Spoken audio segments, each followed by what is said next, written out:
Grandpa, what was it like in the 80s?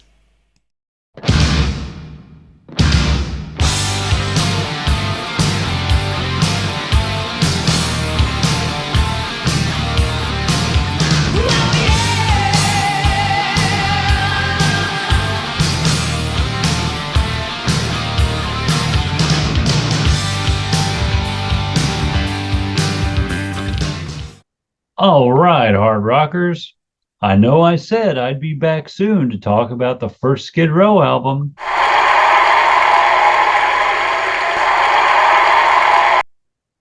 But you know what? Screw it. Let's all just grab an acoustic guitar, sit down around a campfire, and sing some Taylor Swift songs together. What do you say? All right, maybe not. Just wanted to be included in all the hysteria. Okay, so last time we talked about the Skids' early days. And if you haven't seen that video yet, which is part 1 of 3 that I'm doing in this Skid Row series, you might want to go back and watch that first, as it covers how Skid Row became Skid Row. Here, though, in part 2, before we get fully into the debut album, I'd just like to backtrack a little bit because to me, the whole who's the singer thing is really kind of the most critical piece of this puzzle. Plus, there's also some other really interesting stuff about this time that I didn't include in the first video, so I'd like to explore that just a little bit further here.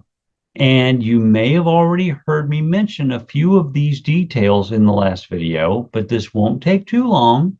And I promise it's going to provide you with a slightly different angle on that whole situation. So we'll start in with the Skids playing a few shows with Bon Jovi on the Slippery When Wet tour before they even had a deal. Doc telling them a change needs to be made. And then that search for a new singer. Skid Row, now fronted by Sebastian Bach, spent the next year and a half playing the clubs around the northeastern U.S. As we covered in part 1, guitarist and co-founder of Skid Row, Dave Sabo, a childhood friend of John Bon Jovi, and in fact the guitarist in Bon Jovi for a time before being replaced by one Richard Sambora, had an agreement with John that if one of them succeeded in the music business, they would help the other out. And having stayed in contact with John Bon Jovi, Sabo was able to convince the now world famous singer to get Bon Jovi manager Doc McGee to represent the band and to help Skid Row get a recording contract, which he did with Atlantic Records. John also offered to let Skid Row open for Bon Jovi on their mammoth New Jersey syndicate tour, which meant being seen and heard by tens of thousands of hard rock fans almost every night. And that means you're going to sell a ton of albums, right? Well, yes, and they did. Unfortunately, though, this came with a price.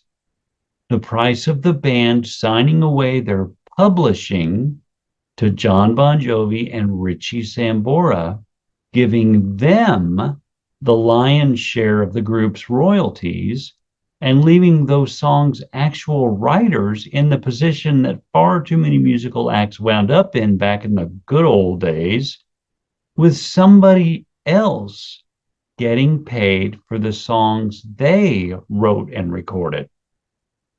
For more on that, I give you this conversation between Steve-O and Sebastian Bach on a YouTube channel I highly recommend, Steve-O's Wild Ride.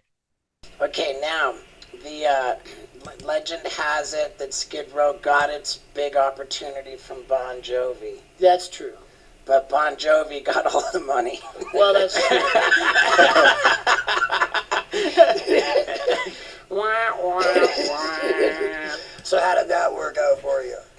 arena. No, but then here's the honest to God truth. That is true that we signed a Publishing deal with him, and in order for us to sign it, he would take us on his tour. And we were just a bunch of nobodies. So let's go on tour in arenas. I mean, that doesn't happen every day.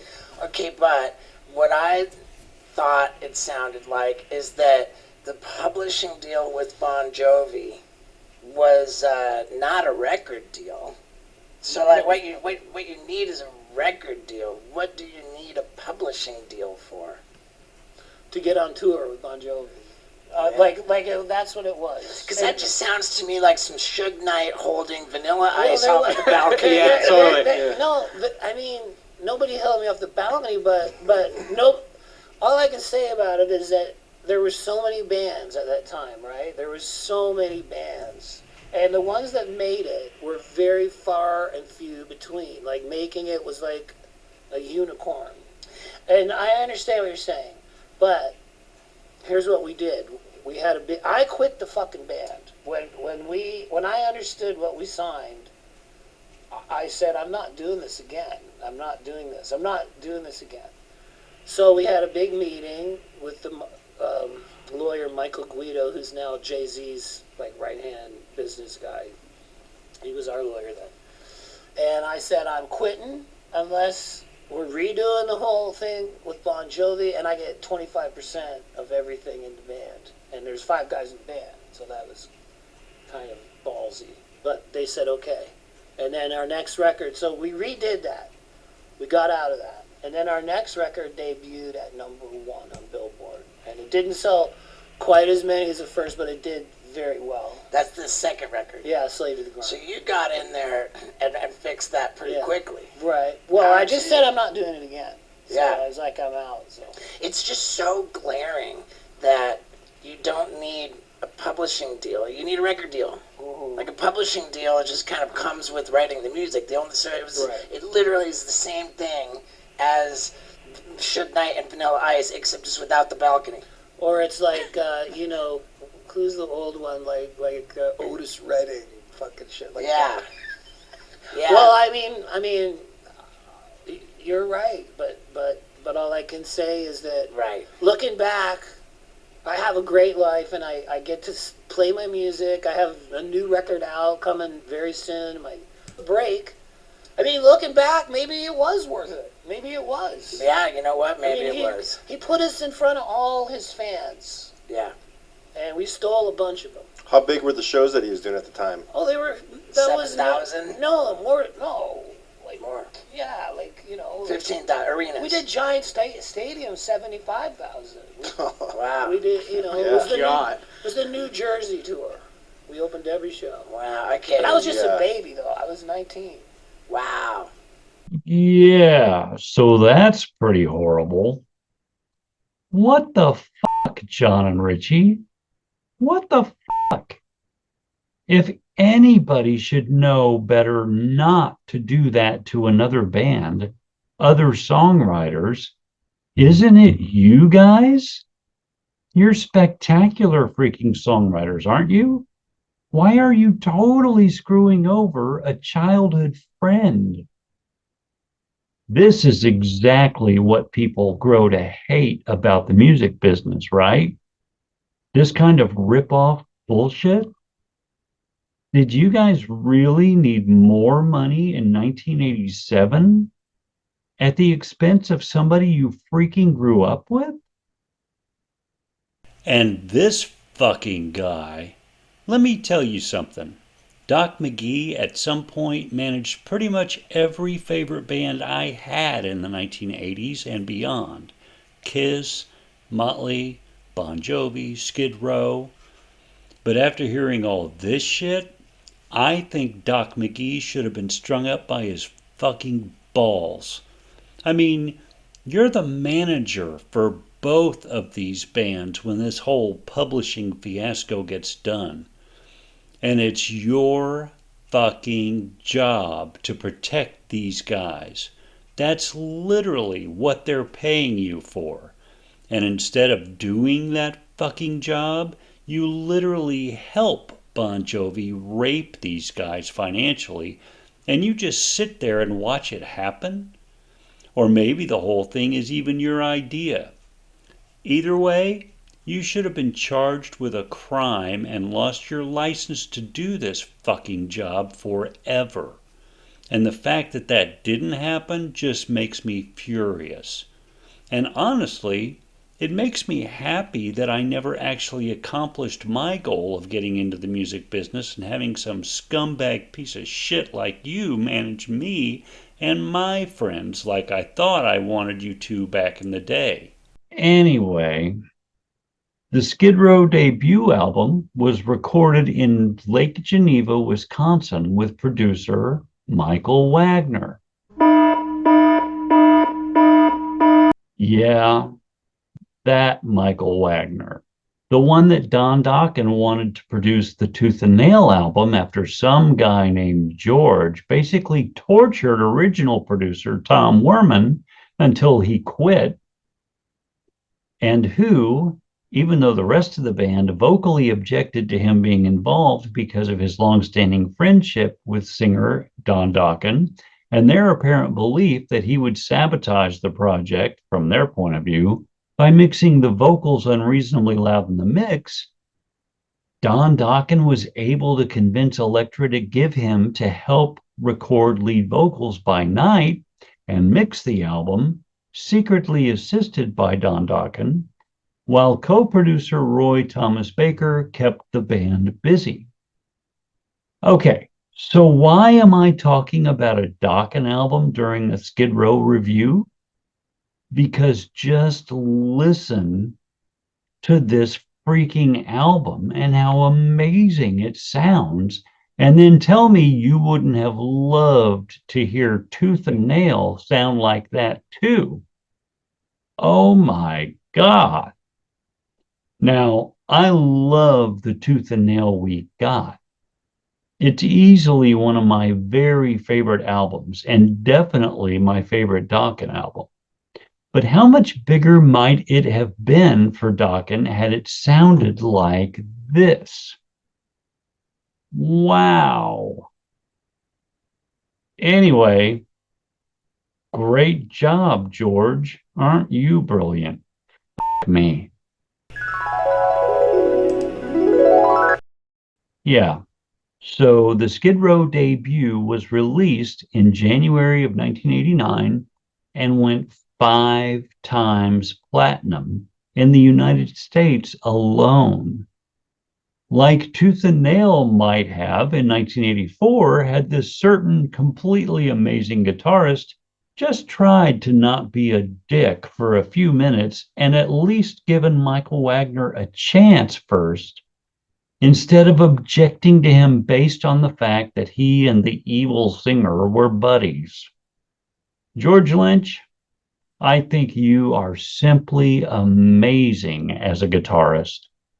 You have been one of my favorite guitar heroes since the very first time I heard that Tooth and Nail album back in 1984. But if I can borrow a line from comedian Jeff Foxworthy, here's your sign. Dick move, dude. The Skid Row debut went on to peak at number 6 in the US Billboard 200 chart and at number 30 or higher almost everywhere else people breathe air, including number 1 in New Zealand. Okay, so let's dig into this thing, shall we? And with my lips I've got a hand in a maid, like Valentino with the hand grenade. I made my move with my libido on, and she circled once, then she dropped the ball. She got the big guns pointed in my heart, bang bang shooting like a firing squad. Big guns, she blew me away, and I went down in flames. 5 stars. This song is great. Great opener for the album, too. Especially considering that almost everyone had a hand in writing it, so John and Richie could take advantage of all of them at the same time. I almost went with 4 stars on this song, though, Mostly because I just don't honestly know that it's quite as fantastic as the other songs from this album that got 5-star ratings from me. But the more I listened to the album again while I prepared for this review, the more I had to submit. Skid Row! She blew my mama had a wrecking machine. She was a shitload of trouble, got a subway queen. Had a hit with that habits in a shake that was a bit obscene. Well, now I caught her rolling down the cellar door. There was about 1 million people lying flat on the floor. But such a sweet little lady, I was sushi sliding to the core. Oh yes. She got her hands in the cookie jar, smiling like an alligator. Making headlights in the back of the car. Start living now, but 6 shits a liter. Well, I know a thing or two about her sweet little sister. Her mama kill her if she knew what she did. She's my sweet little sister. But she'll love you black and blue. Sweet little sister. 5 stars. One of my favorite songs on the album for sure. I can remember this being a bit of a revelation to me as a songwriter back in 1989. I'd begun writing songs sometime in about 85 or 86 probably, and was still learning that craft to be sure in 1989. But I definitely remember this album being a bit of a reset for me in that department.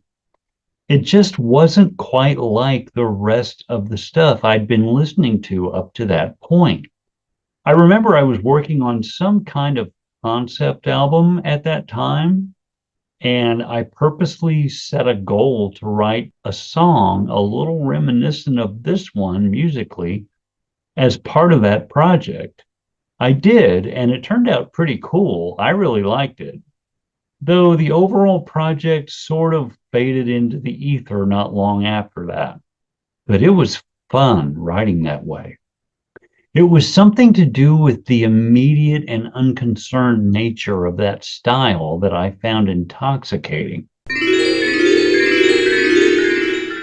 Does anyone else have a hard time taking in all the lyrics in a song that delivers them at this pace? I sure do. But I think that's a compliment. Can't stand the heartache.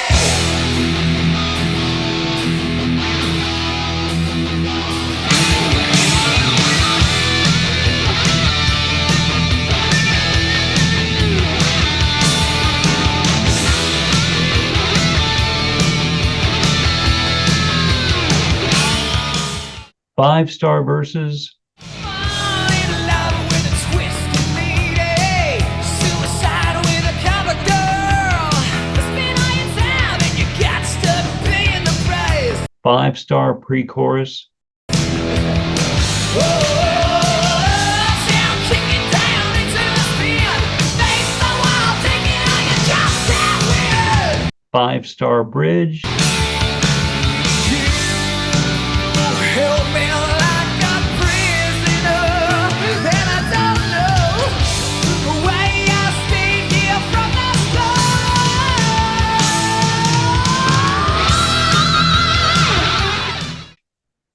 But the 4-star chorus leaves a bit of a dent for me. Can't stand the heartache, so it bleeds the red, red rose. Time heals a broken heart, but that's just the way it goes. So I'm going with 4 stars for this one. I freaking love all of these 4-star songs I'm going to be talking about today, by the way. I just can't quite go 5 on everything, though.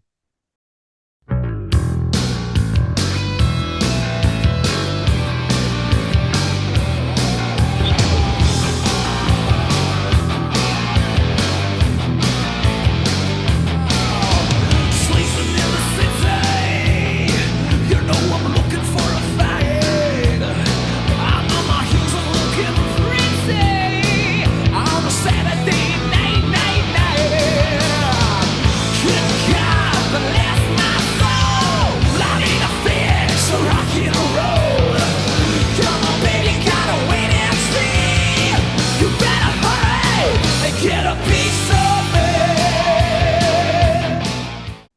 Another 5 stars.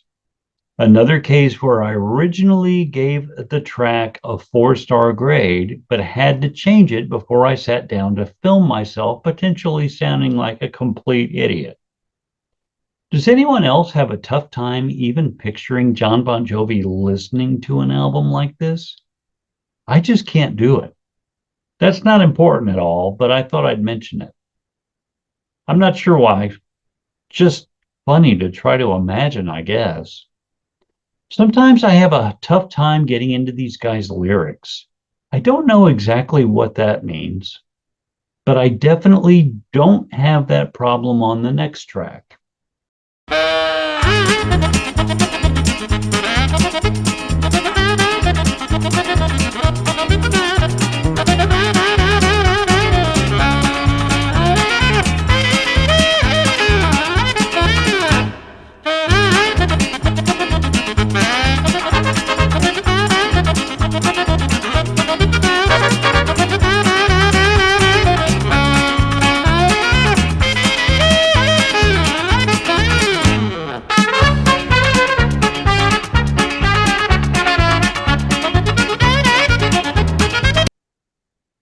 Heard it, loved it, listened to it pretty much nonstop for about a year or two, played it in at least one band, 5 stars. This was a real game changer in 1989 and 90. If you disagree, you might be doing so from a somewhat younger perspective.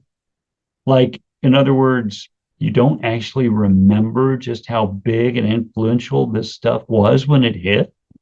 But if, like me, you're currently looking forward to your 10% discount on cups of coffee and shit all over the world you inhabit in a couple of years, Oh boy! then yeah, you remember. Tricky little Vicky walks along South Street. She learned her friends from the boys that she knew. I gotta laugh when I hear them say she's a sweet little cheese when the cat's away. I know what you've been trying, but what you got ain't worth buying. Can't make a living walking door to door. Shake, shake, shaking like a rattlesnake. Boom, boom, in the apple of my eye. You know, if you gave everything on this album a 5-star rating and called it a perfect album, I wouldn't object or argue that at all, really. In fact, I think I would almost certainly just nod and applaud you. Again, I'm just trying to differentiate between what I feel are the superior and the secondary songs on this album. And any of these could probably get 5 stars, depending on your point of view. But 4 stars is where this tune lands for me today. I just remember things like in 1989, anytime we cruised around my little town, because that's what we did back in the 80s, waste 1 million gallons of gas that only cost about 89 cents a gallon and jam the hell out with our car's cassette decks while we did it, everybody had this cassette in their player all the time that year. And so did I. Well, at least until the Badlands debut and Dr. Feelgood came out anyway. And if we stopped at the car wash parking lot halfway through town to chat for a little bit, which we usually did, we would hear each other playing this cassette and talk about this cassette for a little while before we left to waste more gas. Ah, it was a magical time. Since I was born, they couldn't hold me down. Another misfit kid, another burned out town. I never played by the rules and I never really cared. My nasty reputation takes me everywhere. When I look and see, it's not only me. So many others.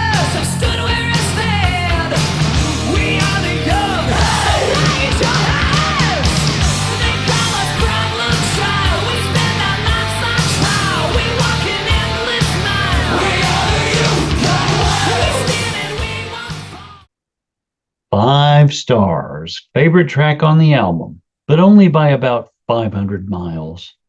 This was released as the lead single from the album in January of '89. And I can remember always thinking, including today, oh my God, are they crazy? How was this not the album opener? What a freaking song. Jeez. I thought it should have opened the album because it just sounds to me like one of those tracks that sort of sums up the whole band and their philosophy in about 3 minutes. Like the Skid Row mission statement. And it totally kicks everything else's ass. And in a lot of bands' cases, that's the album opener. Or at least a lot closer to that than opening side 2. To me, if this is track number 1 on your album, you can basically fart into a blender after that, and I'm banging my head the rest of the way through without blinking. Unless I hear something that sounds a little wet. But I mean, it's not like they did anything wrong the way the album was sequenced. 5 million copies in the US alone? I'd say that was probably okay. I also played this one in a band and absolutely loved it. Still do. Love it, not play in a band.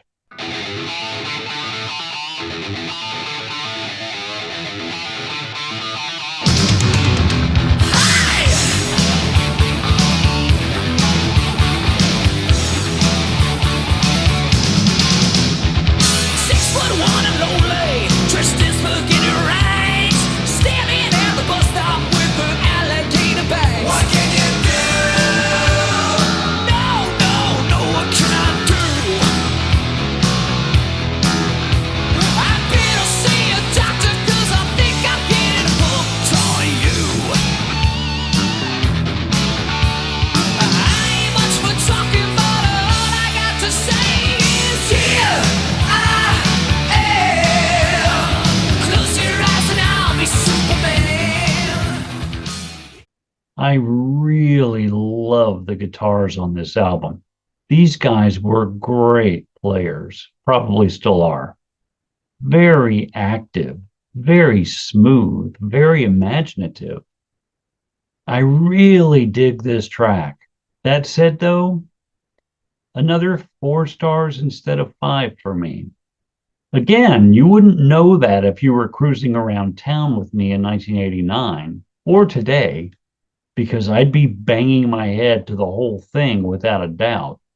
But yeah, it just isn't quite on the same level with Sweet Little Sister and Youth Gone Wild to me. Oh, yeah! All right. Take it up. Go.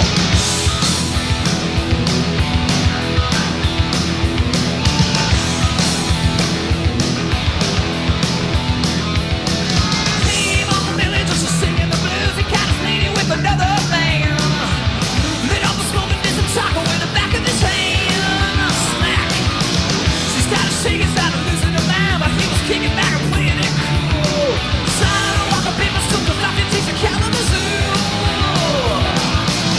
Sing for yourself, but now better ride for free. Reach your heart, I'll send this COD. 1, 2, baby, what you do?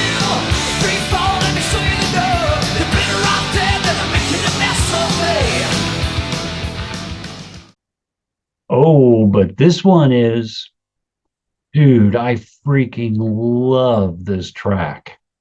This is so great. 5 stars. I guess if you want the quick lowdown on Skid Row's debut for me, it's basically that there are 7 5-star tracks on the album, and 4 of those are pretty much my favorite track. This is one of those for sure. I love how fast-paced it is. I love the verses. But what I love even more is how it kicks into that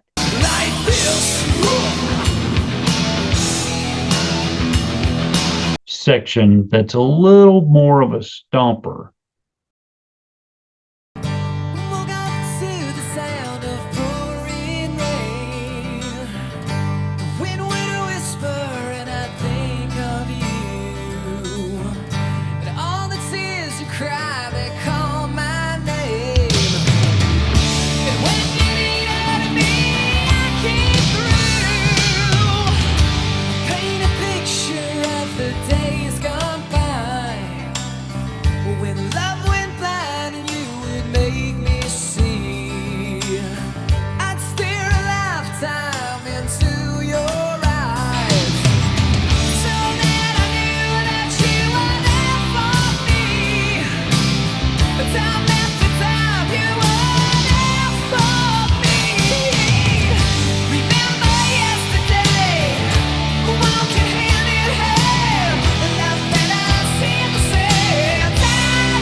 through every endless day.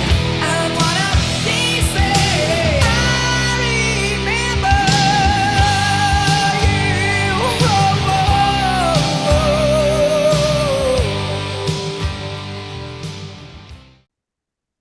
Oh, 5 stars. Now, the first thing I've got to talk about here is that voice. Wow. And I started to say that during the first track on the album, but I decided to save it for this one because he really uses his whole instrument more fully here than anywhere else on this album. Sebastian Bach. Say whatever you like about the guy, but that voice might be the best one I've ever heard in a musical setting. I mean that, seriously. Because whatever else I might think of any singers from any other bands, if you make me compare those albums to these albums back to back, I probably like Sebastian's voice better than theirs, whoever it is. He's got the power of Rob Halford, the range of almost anyone I can think of. And if I only get to pick one voice, I'd rather hear this guy sing than honestly just about anyone on the planet, except maybe Freddie Mercury or Steve freaking Perry. I'm not kidding, and I don't believe that I'm exaggerating in the slightest either. Next to Rob Halford, this is literally the best hard rock and metal voice ever, as far as I'm concerned. And it's only going to get more impressive when we start talking about Slave to the Grind. Feel free to disagree, as I'm sure some will, but don't think you're going to be convincing me to change my mind, because you won't. If I could have been a singer and could have had any voice in hard rock and metal as my own, this would have been the voice I chose. And oh my God, what a song. I said earlier that I sometimes have a hard time getting down with these guys' lyrics, but this is definitely not one of those times. This lyric is absolutely flawless, in my opinion. And yeah, it's another of my favorite tracks on the debut, as well as one of my favorite power ballads of all time. Really, really, really well written. And honestly, so well done that it still hasn't gotten old for me. Not one bit. This song also has one of my favorite power ballad guitar solos of all time.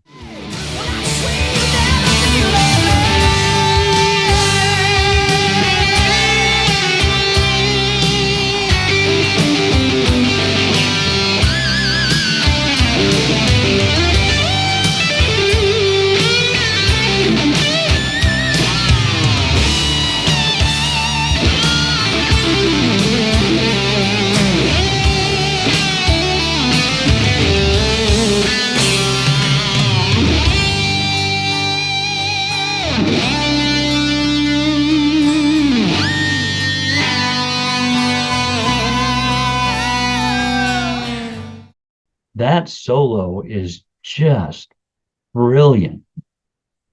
Track 11, the final track on the album, Midnight Tornado.